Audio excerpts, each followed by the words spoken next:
नमस्कार दोस्तों, मैं हूं रुपेंदर और आज की वीडियो में मैं आपको सभी मेन कंपोनेंट्स के बारे में पूरी फुल नॉलेज देने की कोशिश करूंगा। तो फ्रेंड्स, वीडियो बहुत ही इंटरेस्टिंग और नॉलेजफुल होने वाली है, तो वीडियो को अभी से लाइक कर दो और चैनल को सब्सक्राइब कर लो ऐसी और नॉलेजफुल वीडियोज़ देखने के लिए।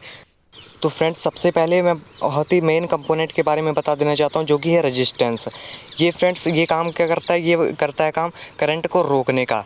इसकी वैल्यू के हिसाब से ये करंट को रोकता है और फ्रेंड्स ये लगभग हर सर्किट में ही लगा रहता है। तो फ्रेंड्स, ये बहुत ही तरीके के रेजिस्टेंस आते हैं, जैसे कि ये वेरिएबल रेजिस्टेंस है एक, जो कि मैं आपको दिखा रहा हूँ। ये डीसी वेरिएबल रेजिस्टेंस है, ये डायरेक्ट ही लग जाता है और इसको आप वेरी करके इसकी रजिस्टिविटी को कम या ज़्यादा कर सकते हैं अपने मुताबिक। ये देखिए फ्रेंड्स, इसमें 2 पिन्स दी हुई हैं, जिसको आप सिंपली से आप अपने सर्किट में अटैच करके आप इससे रजिस्टिविटी को कम या ज़्यादा कर सकते हैं। ये देखिए फ्रेंड्स, एक और वेरिएबल रेजिस्टेंस है, इसमें 3 पिन्स दी गई हुई हैं, जिसमें बीच वाली पिन कॉमन है और एक आउटपुट है और एक इनपुट है। तो फ्रेंड्स, इसे भी आप वेरी करके अपने हिसाब से रजिस्टिविटी बना सकते हैं। और फ्रेंड्स, ये बहुत सारे रेजिस्टेंस आपको मार्केट में आसानी से मिल जाएंगे। ये देखिए फ्रेंड्स, ये कार्बन रेजिस्टेंस है और कुछ होते हैं जिसमें वाइंडिंग की जाती है कॉपर वायर की, और कुछ होते हैं जिनमें नाइक्रोम वायर की वाइंडिंग की जाती है। तो फ्रेंड्स, कुछ ऐसे रेजिस्टेंस होते हैं जिनमें लिखा होता है, जैसे ये 1 वाट 1.8 ओम जूल का रेजिस्टेंस है। तो फ्रेंड्स, बहुत में नहीं लिखा होता, तो उसको कैलकुलेट करते हैं। जैसे ये मैं आपको एक रेजिस्टेंस दिखा देता हूँ। इसमें फ्रेंड्स, ये कलर वाली पट्टी जो दिख रही है, ये कैलकुलेट मतलब ये फार्मूला होता है एक, उससे ये कैलकुलेट करते हैं कि ये कितने ओम और कितने वाट का रेजिस्टेंस है।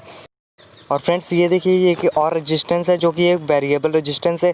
ये बहुत ही साइज़ में छोटा होता है, इसीलिए आप इसे पीसीबी में इस्तेमाल कर सकते हैं आसानी से। और फ्रेंड्स, इसे भी आप घुमा करके वेरी करके अपना रजिस्टिविटी को मेंटेन कर सकते हैं। इसमें भी 3 पिन्स आती हैं, एक कॉमन और 2 एक इनपुट और एक आउटपुट। तो फ्रेंड्स, ये देखिए, ये बहुत ही आसानी से सर्किट में लग जाता है और ये बहुत ही स्मॉल साइज़ में होता है। और फ्रेंड्स, वीडियो में आपको कोई भी दिक्कत या परेशानी आ रही हो तो आप कमेंट करके ज़रूर हमें बताएं, हम आपके कमेंट का जवाब ज़रूर देंगे। तो फ्रेंड्स, हमारा अगला मेन कंपोनेंट आ जाता है ये डायोड। तो फ्रेंड्स, ये बहुत ही मेन कंपोनेंट है। ये काम क्या करता है मैं बता देता हूँ। ये एसी करंट को डीसी में कन्वर्ट करने का काम करता है। तो फ्रेंड्स, ये भी अपने वैल्यू के अकॉर्डिंग ही अपना काम करता है। और फ्रेंड्स, आपको इसमें एक सिल्वर कलर की पट्टी दिख रही होगी, तो ये इसका नेगेटिव पॉइंट है और दूसरा सिरा इसका पॉजिटिव पॉइंट है। तो फ्रेंड्स, इसमें एक और प्रॉपर्टी होती है कि अगर आप पॉजिटिव से नेगेटिव करंट फ्लो कराएंगे तो ये फ्लो कर जाएगा बढ़िया से। पर फ्रेंड्स, अगर आप इसे उल्टा लगा देंगे और नेगेटिव से पॉजिटिव को करंट फ्लो कराएंगे तो ये काम ही नहीं करेगा, ये करंट आगे फ्लो ही नहीं करेगा। तो फ्रेंड्स, ये लगभग हर सर्किट में यूज़ होता है, क्योंकि अगर आप एसी कोई डिवाइस लेते हैं तो उसमें तो ये लगा ही रहता है, क्योंकि सब कंपोनेंट्स डीसी 5 वोल्ट पे चलते हैं। तो फ्रेंड्स, ये देखिए, मेरे पास एक और है 1N4007 डायोड। तो फ्रेंड्स, इसका भी बहुत काम होता है। तो फ्रेंड्स, ये देखिए, मेरे पास और डायोड पड़े हैं। तो फ्रेंड्स, अब मैं बढ़ता हूँ अगले अपने कंपोनेंट की ओर, कैपेसिटर। तो फ्रेंड्स, ये पॉली कैपेसिटर है। तो ये फ्रेंड्स एसी कैपेसिटर है। और फ्रेंड्स, मैं इसमें बता देना चाहता हूँ कि इसमें कोई भी प्लस पॉइंट है और माइनस पॉइंट नहीं है, इसे आप कैसे भी लगा सकते हैं। और फ्रेंड्स, ये भी पॉली कैपेसिटर है, ये भी पॉली कैपेसिटर है, और ये है इलेक्ट्रोलाइटिक कैपेसिटर, जो कि होता है एक डीसी कैपेसिटर। और इसमें फ्रेंड्स प्लस माइनस होता है, जैसे ये देख रहे हैं माइनस पॉइंट लिखा है। तो फ्रेंड्स, ये इसका माइनस पॉइंट है और दूसरा प्लस पॉइंट है। तो फ्रेंड्स, इसकी वैल्यू फैराड में नापी जाती है। और फ्रेंड्स, कैपेसिटर का काम होता है कि वो इलेक्ट्रिसिटी को स्टोर करता है और ज़रूरत के अकॉर्डिंग सप्लाई देता है। और फ्रेंड्स, ये डीसी कैपेसिटर फिल्ट्रेशन का काम भी करता है। और फ्रेंड्स, ये भी इलेक्ट्रोलाइटिक कैपेसिटर है, पर फ्रेंड्स ये है सिरेमिक कैपेसिटर, जिसे हम माइका कैपेसिटर भी बोलते हैं। और फ्रेंड्स, इसमें भी कोई प्लस पॉइंट या माइनस पॉइंट नहीं होता है, इसे आप कैसे भी उल्टा सीधा जैसे भी आप सर्किट में लगाना चाहें लगा सकते हैं। तो फ्रेंड्स, इसके बाद एक और है मेरे पास छोटा माइका कैपेसिटर। तो फ्रेंड्स, इसे भी आप कैसे भी लगा सकते हैं। तो फ्रेंड्स, इसके बाद हमारा मेन कंपोनेंट आता है एक और, जो कि है ट्रांसफार्मर। तो फ्रेंड्स, एक होता है स्टेप डाउन ट्रांसफार्मर और एक होता है स्टेप अप ट्रांसफार्मर। तो जैसे कि ये स्टेप अप ट्रांसफार्मर है, इसे हम डीसी वोल्ट देके इससे कई हज़ार एसी वोल्टेज निकाल सकते हैं। और फ्रेंड्स, ये है हमारा स्टेप डाउन ट्रांसफार्मर, इसे हम एसी करंट देके, जैसे ये 707 ये ट्रांसफार्मर मैंने घर पे बनाया, तो इससे हम मैक्सिमम 14 वोल्ट आउटपुट ले सकते हैं। और फ्रेंड्स, इससे हम 7 वोल्ट मिनिमम आउटपुट ले सकते हैं।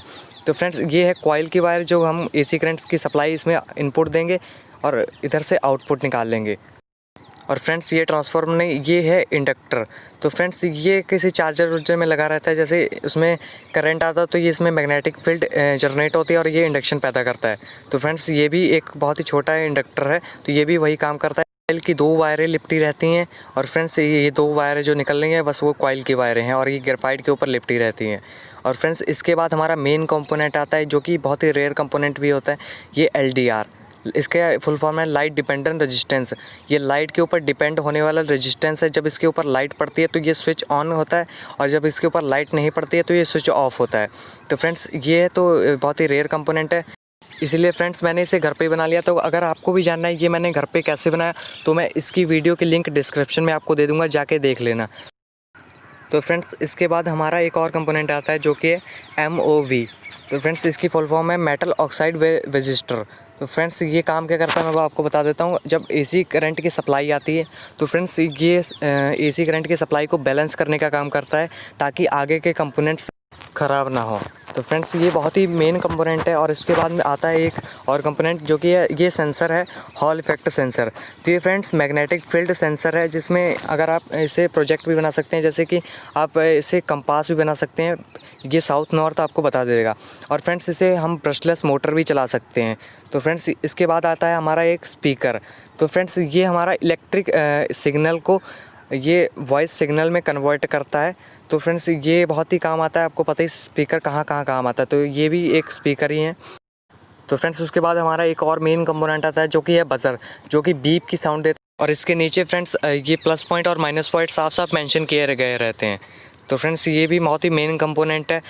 और फ्रेंड्स उसके बाद हमारा एक और मेन कंपोनेंट आता है जो कि बहुत जगह यूज़ होता है, LED, लाइट इमिटिंग डायोड। तो फ्रेंड्स इसका काम होता है कि जब आप इसमें इलेक्ट्रिसिटी देते हैं तो हीट के द्वारा ये इलेक्ट्रिसिटी को फोटॉन्स में कन्वर्ट कर देती है, इसीलिए हमारी LED ग्लो करती है।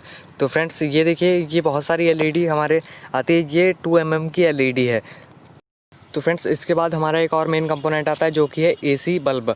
तो फ्रेंड्स ये आपने देखा होगा बहुत ही जगह, जैसे आपके घर में इंडिकेटर लगा रहता है तो फ्रेंड्स उसमें यही बल्ब लगा रहता है। तो फ्रेंड्स इसके साथ एक रेजिस्टेंस भी लगा रहता है, इसीलिए ये LED फूकती नहीं है हाई वोल्टेज पे। उसके बाद हमारा एक और कंपोनेंट आता है बहुत ही मेन, जो कि है ट्रांजिस्टर, जो कि फ्रेंड्स 3 लेग से मिलकर बना गया होता है, इमीटर, बेस और कलेक्टर से। तो फ्रेंड्स इसका मैं काम बता देता हूँ। ये एम्पलीफिकेशन में काम आता है और ये फ्लक्चुएशन में काम आता है। तो फ्रेंड्स जैसे आपने देखा होगा कि अगर आप माइक में बोलते हो और आपको साउंड बढ़ानी होती है तो फ्रेंड्स आप एक वेरिएबल रेजिस्टेंस को घुमा के साउंड बढ़ा लेते हैं। तो फ्रेंड्स इसमें यही काम आता है, ट्रांजिस्टर ही काम आता है। और फ्रेंड्स ये है हमारा मॉसफेट, ये भी ट्रांजिस्टर की तरह ही होता है, ये भी वही काम करता है, पर ये हाई वोल्टेज में लगता है। फ्रेंड्स ट्रांजिस्टर बहुत ही कम वोल्टेज में के लिए होता है और ये हाई वोल्टेज के लिए होता है, क्योंकि ये बहुत ही हीट हो जाता है। तो इसीलिए इसके पीछे फ्रेंड्स एल्युमिनियम की ये प्लेट लगाई गई होती है, ताकि हीट को ये एब्जॉर्व करके और ये ठंडी जल्दी हो जाए। और अगर ज़्यादा ये हीट हो जाए तो इसके लिए ये हीट सिंक आती है। ये फ्रेंड्स एल्युमिनियम की बनी होती है और एल्युमिनियम की ये प्रॉपर्टी होती है कि फ्रेंड्स अगर इसे एक कोने से भी हीट मिले तो फ्रेंड्स ये पूरी ही हीट हो जाएगी, अगर ये एक कोने से कूलिंग मिले तो ये पूरी ही कूल हो जाएगी। इसीलिए फ्रेंड्स इसको मॉसफेट ने कुछ इस तरीके से लगा देते हैं। और फ्रेंड्स इसके पीछे आप CPU फ़ैन भी लगा देते हैं, नहीं तो ये नेचुरल एयर से ही ठंडी बहुत जल्दी हो जाती है। तो फ्रेंड्स इसकी ये बहुत ही बढ़िया प्रॉपर्टी है, इसीलिए, और ये बहुत ही हल्की लाइट वेट होती है, इसीलिए हम इसके मॉसफेट के पीछे लगा देते हैं। और फ्रेंड्स उसके बाद हमारा एक मेन कंपोनेंट आता है जो कि है लेज़र। तो फ्रेंड्स ये लेज़र डायोड, ये जब इसमें इलेक्ट्रिसिटी हम देते हैं तो ये बहुत ही हाई फ्रीक्वेंसी की फोटॉन्स क्रिएट करता है, इसीलिए ये और इसकी वेवलेंथ की बहुत ज़्यादा होती है, और फ्रेंड्स इसीलिए इसको लेज़र कहते हैं। और उसके बाद हमारा एक और कंपोनेंट आता है जो कि है माइक। तो फ्रेंड्स ये देखिए ये माइक है, और फ्रेंड्स ये वॉइस सिग्नल को इलेक्ट्रिक सिग्नल में ट्रांसफ़र कर देता है, इसीलिए जब आप माइक में बोलते हैं तो वो इलेक्ट्रिसिटी वायर के थ्रू ही ट्रांसफ़र हो जाती है। और फ्रेंड्स उसके बाद हमारा बहुत ही मेन कंपोनेंट आता है रिले। तो फ्रेंड्स इसे मैंने खोल के रख दिया ताकि इसे आपको बढ़िया से समझा पाऊँ कि ये वर्क कैसे करती है। तो फ्रेंड्स इसमें देखिए इसके नीचे 5 लेग्स दी गई हुई हैं, जो कि फ्रेंड्स आप इसे आसानी से देख सकते हैं कि इसमें 5 लेग्स हैं। और फ्रेंड्स इसकी 2 लेग्स जो हैं ये कॉपर कॉइल की लेग्स हैं, और फ्रेंड्स इसके बीच वाला लेग्स है वो कॉमन है, और वो ऊपर से होते हुए एक लेग में उसका कनेक्शन है। तो फ्रेंड्स अगर मैं इसे ऐसे दिखा देता हूँ आपको कि ये देखिए फ्रेंड्स एक बीच वाले में इसका कनेक्शन है और ऊपर वाले में, इधर वाले में इसका कनेक्शन जा रहा है। और फ्रेंड्स अगर आप कॉपर कॉइल में करंट फ्लो कराओगे तो मैग्नेटिक फील्ड के थ्रू इसका कनेक्शन कट के दूसरे वाले लेग में आ जाएगा। तो फ्रेंड्स यही बस रिले का काम होता है, ये कनेक्शन को काटती है। तो फ्रेंड्स ये देखिए ये मेरे पास छोटी रिले है, पर मेरे पास एक बड़ी रिले भी है, और फ्रेंड्स ये भी वही काम करती है सेम टू सेम। और फ्रेंड्स उसके बाद एक और कंपोनेंट आता है जो कि है हमारा स्विच। ये भी बहुत मेन कंपोनेंट है। ये है फ्रेंड्स पुश स्विच। अगर आप इसे पुश करोगे तो फ्रेंड्स ये स्विच ऑन हो जाएगा। और ये है इस एक और बढ़िया स्विच जिसमें एक स्प्रिंग लगा होता है, उसमें 2 टर्मिनल होते हैं। जब आप इसे झटका देते हैं तो स्प्रिंग हिलता है और दूसरे टर्मिनल से टच होता है तो वो स्विच ऑन हो जाती है। तो फ्रेंड्स ये बहुत ही अमेजिंग स्विच है, ये बहुत खिलौनों में काम आती है। तो फ्रेंड्स उसके बाद एक और हमारी स्विच आती है जो कि है पुश स्विच। ये भी पुश स्विच है, इसमें रेड वाला बटन है। अगर आप इसे रेड वाले बटन को पुश करेंगे तो फ्रेंड्स 2 टर्मिनल में ये स्विच ऑन हो जाएगी। और फ्रेंड्स अगर आप इसे पुश नहीं करेंगे तो भी 2 टर्मिनल एक्स्ट्रा जो दिए हैं उसमें स्विच ऑन ही रहेगी। तो फ्रेंड्स उसके बाद हमारी आती है 1 वे स्विच। अगर आप इसे इधर करेंगे तो इधर का कनेक्शन आप ऑन कर सकते हैं और इधर करेंगे तो उधर का कनेक्शन ऑन कर सकते हैं, आप जैसे भी लगा सकते हैं। उसके बाद हमारी आती है 2 वे स्विच। इसमें आप देख सकते हैं जैसे मैंने बीच में रखा तो ये मान लो कॉमन हो गया और इधर वाला एक स्विच हो गया और एक सबसे लास्ट वाला इधर स्विच हो गया। तो फ्रेंड्स इसे आप 2 स्विच की तरह यूज़ कर सकते हैं एक ही स्विच में। तो फ्रेंड्स उसके बाद हमारा और एक मेन कंपोनेंट यूज़ आता है जो कि है आईसी।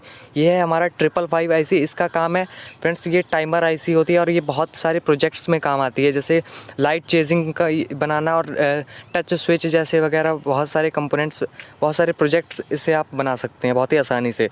तो फ्रेंड्स इसमें 8 लेग्स होती हैं टोटल। फ्रेंड्स अगर आपको वीडियो में कुछ ना समझ आया तो आप मुझे कमेंट करके भी बता सकते हैं, मैं आपका कमेंट में जवाब दे दूंगा। तो फ्रेंड्स उसके बाद ये एक और आईसी आती है। ये आईसी में बहुत सारी लेग्स होती हैं और फ्रेंड्स इसमें डेटा फीड करना पड़ता है और इसके अकॉर्डिंग ये वर्क करती है। तो फ्रेंड्स इसे आपको कंप्यूटर से डेटा फीड करना होता है और इसके अकॉर्डिंग ये वर्क करती है। तो फ्रेंड्स उसके बाद हमारा एक और कंपोनेंट आता है जो कि है फ्यूज़, जो कि फ्रेंड्स ये बहुत ही मेन कंपोनेंट है। और फ्रेंड्स ये वहाँ यूज़ होता है जहाँ पे इलेक्ट्रिसिटी अगर कहीं पे ज़्यादा आ जाए तो फ्रेंड्स ये फ्यूज़ हो जाता है और कनेक्शन को सीधे कट कर। तो फ्रेंड्स उसके बाद हमारा एक और मेन कंपोनेंट आता है जो कि एलईडी की तरह ही दिखता है। ये है आईआर सेंसर। तो फ्रेंड्स ये कुछ इस तरह के रेस फेंकती है जो कि हमारी आंखें नहीं देख सकती। ये फ्रेंड्स जैसे आपने रिमोट में देखा होगा तो उसमें सामने जो एलईडी लगी रहती है ये वही एलईडी है। तो फ्रेंड्स ये ट्रांसमीटर है और ये इसका रिसीवर है। ये आपके टीवी के रिसीवर में लगा रहता है। ये फ्रेंड्स बाइनरी कोड पे टिका हुआ है सारा इलेक्ट्रॉनिक्स। तो फ्रेंड्स ये बाइनरी कोड भेजती है और ये इसका रिसीवर डिकोड करता है जो कोड ये भेजती है। तो फ्रेंड्स ये बहुत ही मेन कंपोनेंट है, आप इसे बहुत सारे प्रोजेक्ट भी बना सकते हैं। उसके बाद फ्रेंड्स ये आता है, ये डीसी मोटर है। डीसी मोटर मतलब इसका नाम है एक कोरलेस मोटर है और ये स्पेशली ड्रोन्स या एरोप्लेन्स बनाने के लिए काम आती है। तो मैंने सोचा इसको भी आपको बता ही दूँ तो आपको थोड़ी नॉलेज हो जाएगी। तो फ्रेंड्स ये ड्रोन बनाने का काम आती है। और ये फ्रेंड्स ये है वाइब्रेटर मोटर। तो फ्रेंड्स ये जैसे आपका फ़ोन कभी वाइब्रेट होता है तो आपके फ़ोन में यही मोटर लगी रही होती है। तो फ्रेंड्स इसीलिए आपका फ़ोन वाइब्रेट होता है। तो फ्रेंड्स उसके बाद हमारी एक और मोटर आती है जो कि होती है ब्रशलेस मोटर। ये मैंने घर पे ही बनाई है। अगर आपको भी जानना है कि ये मैंने घर पे कैसे बनाई तो आप मुझे कमेंट कर सकते हैं, मैं इसकी भी एक सेपरेट वीडियो बना दूंगा। तो फ्रेंड्स इसमें ब्रशलेस मोटर में ये होता है कि इसकी मैग्नेट सिर्फ घूमती है और कॉपर कॉइल खड़ी रहती है। तो फ्रेंड्स यही इसमें ख़ास बात होती है और ये हॉल फैक्टर सेंसर से काम चलती है। तो फ्रेंड्स जैसे कि मैंने पहले हॉल फैक्टर सेंसर आपको दिखाया था उसी से ये वर्क करती है। तो फ्रेंड्स उसके बाद आता है ये डीसी मोटर। सिंपली से तो डीसी मोटर है और ये भी बहुत जगह वर्क होती है। तो फ्रेंड्स अगर आपको सारे कंपोनेंट्स की नॉलेज बढ़िया लगी हो तो हमारी वीडियो को एक लाइक ज़रूर करना और चैनल को सब्सक्राइब कर लेना ऐसी और इंटरेस्टिंग वीडियोस देखने के लिए।